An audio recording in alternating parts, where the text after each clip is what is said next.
Bonjour, ici Stéphanie Pasquet.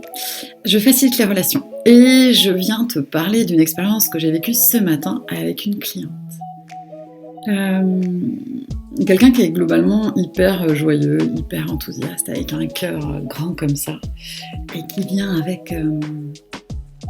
avec un down émotionnel, un down d'humeur, avec un diagnostic posé là-dessus d'ailleurs. Et je sais pas, dans ma sensibilité, ça fait je sais pas, ça me parle pas le diagnostic posé dessus. Je ne suis pas médecin, je suis pas en train de dire qu'il y a des diagnostics qui sont pas utiles ni nécessaires. C'est absolument pas mon propos.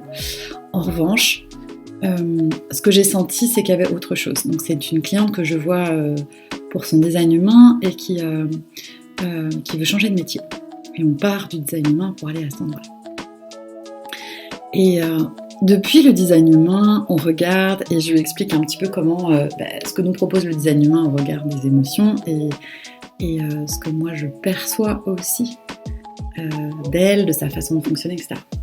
Et je suis impressionnée de voir combien elle peut arriver avec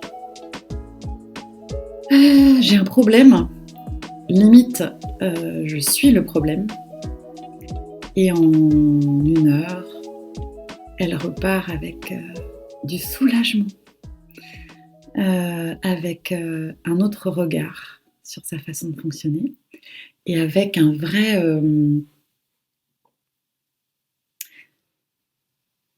vraie compréhension et du coup peut-être après un chemin d'acceptation derrière de et si mes émotions étaient une ressource. Et si mon système émotionnel et si ma façon de vivre mes émotions n'était pas un problème, n'était pas un handicap, n'était pas une incapacité, n'était pas quelque chose qu'il fallait taire, qu'il fallait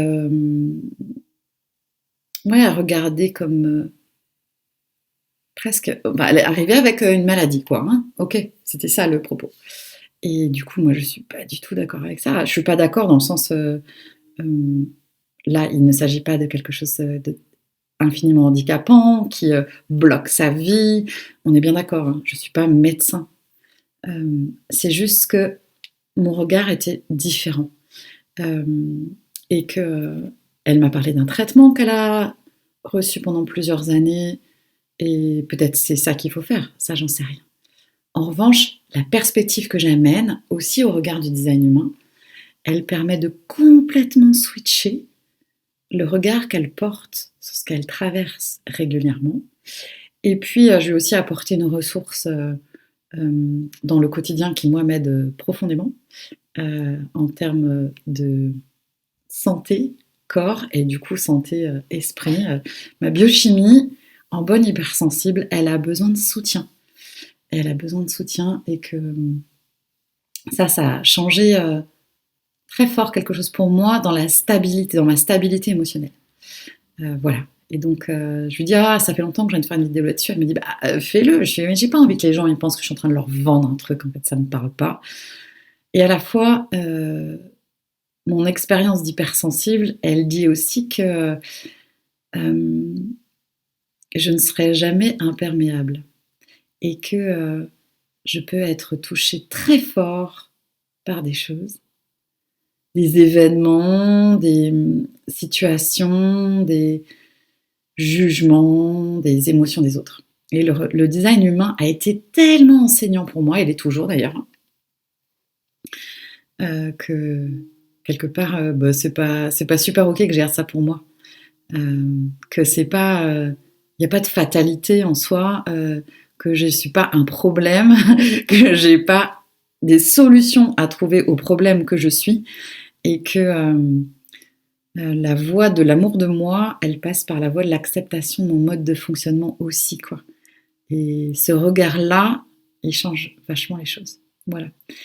C'est le message que j'avais envie de faire passer aujourd'hui. Si vous avez envie, si vous êtes curieux et si ça vous intéresse, n'hésitez pas à me contacter. Je peux vous mettre un lien sous cette vidéo. Rien n'est une fatalité, les émotions ne sont pas une maladie. Et votre façon de fonctionner avec votre monde émotionnel c'est pas un problème à gérer, quoi. Faut arrêter avec ça. Ça suffit, quoi. Voilà. Voilà, je vous embrasse.